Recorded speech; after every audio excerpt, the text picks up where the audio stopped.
Welcome back to Root and Restore, an Ayurvedic way of life. Today I want to talk about something many of us know that we need, yet often struggle to prioritize. Can you guess what it is? It is self-care. As caregivers, parents, partners, healers, teachers, and practitioners, we spend so much of our lives giving. We give our time. We give our energy, our attention, and our love.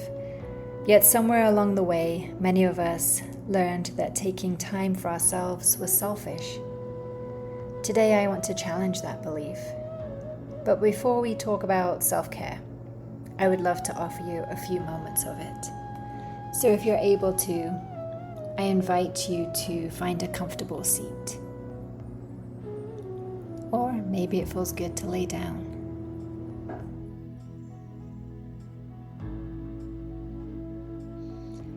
Begin to soften your shoulders,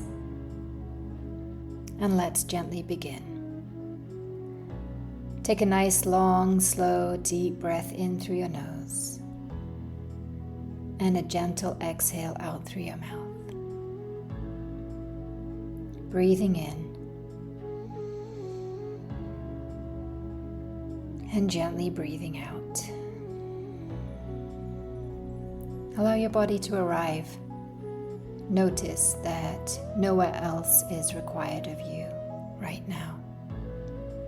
There's nothing to fix, nothing to solve, nothing to accomplish, just this present moment. Feel the weight of your body being supported beneath you. Feel your feet touching the earth. Feel the gentle rise and fall of your breath. As you gently inhale, imagine you're drawing in nourishment, breathing out tension on the exhale. Take a moment to scan your body. Notice your forehead. Can you soften it? Notice your jaw. Can you let it unclench? Notice your shoulders. Can they drop just a little lower? Your belly. Can you allow it to soften? Your hands, your hips, your legs. Allow your entire body to receive support. We spend so much of our lives holding responsibilities, holding expectations, holding everyone else. What would it feel like, just for this moment, to let yourself be held? Imagine warm sunlight pouring down from above. Golden light, gentle and comforting. This light begins at the crown of your head, slowly moving through your face, your throat, your heart, your belly, your hips, your legs, all the way down to your feet. This light is asking nothing of you. It's simply offering nourishment. As this light fills your space, silently repeat to yourself, I am worthy of care. I am worthy of rest. I am worthy of receiving. Again, I am worthy of care. I am worthy of rest. And I am worthy of receiving. I want you to now imagine a small cup within your heart. For many of us, this cup has been pouring outward for a very, very long time. Today, I want you to imagine that cup being gently refilled with peace, with compassion, with softness, with love. Notice that as your cup fills, nothing is being taken from anyone else. In fact, the fuller your cup becomes, the more naturally love flows, without depletion, without resentment, and without exhaustion. Take a few moments here just to simply breathe. Receiving, allowing.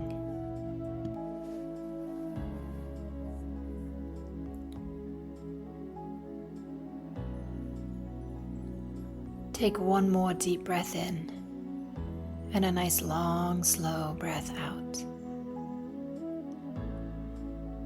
When you're ready, gently begin to bring awareness back to your surroundings, knowing that this moment of care is always available for you. Thank you for allowing me to guide you today. So recently, I gave myself a full self-care day at the Holistic Health Collective. As someone who spends most of my days giving to clients, students, family, and community, I took the time to realize that I needed to intentionally create space to receive. And what surprised me wasn't just how good the treatments felt, but how each practitioner touched a different layer of healing that Ayurveda recognizes. Ayurveda teaches that we are more than a physical body. We are made up of layers. The physical body, the energetic body, the mental and emotional body, the wisdom body, and the bliss body. As I moved through my day, I found myself being nourished on every one of those levels. My day began in the infrared sauna. In Ayurveda, we often talk about ama, anything that accumulates in the body and creates stagnation. While ama can be physical toxins, it can also be unprocessed emotions like stress, overwhelm, and simply carrying too much for too long. As I sat there in the warmth, I thought about how rarely we allow ourselves to be still long enough to notice what we're carrying. The sauna wasn't just making me sweat, it was inviting me to slow down, to pause, to soften, and to release. The warmth felt deeply grounding to my nervous system and reminded me of one of Ayurveda's most beautiful teachings. Healing doesn't always come through doing more. Sometimes healing comes through creating the conditions that allow the body to do what it already knows how to do. I then journeyed into acupuncture with Kat. What I love about acupuncture is how much it mirrors Ayurvedic thinking. Both systems recognize that health is not simply about symptoms. Health is about flow of energy, flow of blood, flow of communication within the body. So as I lay on the table, I reflected on how often in life we become stuck. Not just physically, but emotionally. We hold tension. We like to hold on to stories, and we hold responsibilities. The treatment that I received from Kat felt like a gentle reminder that healing often comes from restoring movement where there has been stagnation. In Ayurveda, we call these pathways shrotas, the channels through which everything flows. When the channels are clear, health can flourish. When they become obstructed, imbalance begins to arise. I left Kat's office feeling lighter, clearer, and more connected to myself. And I took a moment to meet with Dr. Zeeling. One of the things I appreciate most about integrative medicine is that it asks us to look at the whole person. Ayurveda has always taught that symptoms are messengers. Rather than asking, how do we silence this symptom? Ayurveda asks, what is the body trying to communicate? My conversation with Dr. Zeeling reminded me that healing isn't always found in the quick fix. Sometimes healing begins when we become curious, when we start listening, when we look beneath the surface and ask deeper questions. As an Ayurvedic practitioner in training, these conversations reinforce the importance of seeing the whole human rather than simply addressing isolated complaints.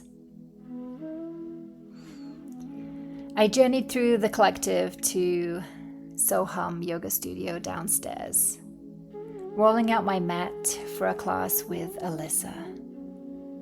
Yoga is one of those things that has been constant in my life for a couple of decades. Yet even as a teacher, I sometimes forget the gift of being a student. Something profoundly healing about not being the one holding space, not being the one guiding, not being responsible for anybody else, just being able to show up, to breathe, to move, to receive. Ayurveda teaches that movement should support life rather than deplete it. And that yoga practice felt nourishing rather than demanding. A reminder that yoga isn't about achieving something. It's about coming home and coming home to ourselves. After my yoga class with Alyssa, I got to experience a beautiful massage with Jessie. As a massage therapist myself, this was perhaps one of the most important parts of the day. I spend so much time offering touch to others, but I cannot massage myself. And sometimes those of us who spend our lives caring for others forget that we need care too. So receiving bodywork reminded me of something Ayurveda understands deeply. Touch is medicine. One of the first therapies I taught in Ayurveda is the Abhyanga, the warm oil massage. Why? Because touch nourishes the nervous system. Touch calms vata, and touch creates safety. Touch reminds the body that it can relax.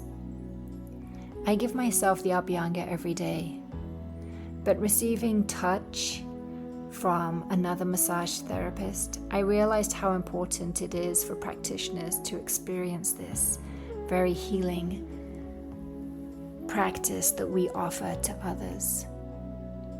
We are not separate from the people we serve. We deserve nourishment too. From Jessie's room, I floated into Tina's room. This experience felt almost dreamlike. I found myself floating somewhere between waking and sleeping, that deep yoga nidric state. That space Ayurveda might describe as the threshold between doing and being. So many of us spend our lives in constant activity, thinking, planning, producing, achieving. Yet some of the deepest healing happens when we allow ourselves to simply receive. Tina's facial felt nurturing in a way that extended far beyond skincare. It was an invitation into softness, into surrender, and into rest. And I wholeheartedly received it. I ended my day at the collective with an IV infusion with Soraya. As I sat quietly receiving nourishment directly into my body, I found myself reflecting on a lesson that keeps appearing in my life lately. Receiving is a practice. For many of us, giving feels so natural. Receiving can feel uncomfortable. Ayurveda has been teaching me that true health requires both. You need to find that balance between output and input, that action and rest, giving and receiving, doing and being. And I am starting to do just that. When I looked back on the day, I realized every practitioner had offered something unique. The sauna invited release. Acupuncture restored flow. Dr. Zeeling encouraged deeper listening. Yoga brought me home to myself. Massage nourished my nervous system, and the facial invited me to surrender. The IV reminded me to replenish. Together, they formed a beautiful picture of what healing can look like. Not one treatment, not one practitioner, not one modality, but a community of people supporting one another's well-being. And perhaps the lesson I needed most was that big reminder that self-care isn't selfish. It's how we remain capable of showing up fully for the people we love and the work that we're called to do. Because when we nourish ourselves, everyone around us benefits. Thank you so much for being here today. Thank you for listening. Thank you. This is Root and Restore. Namaste.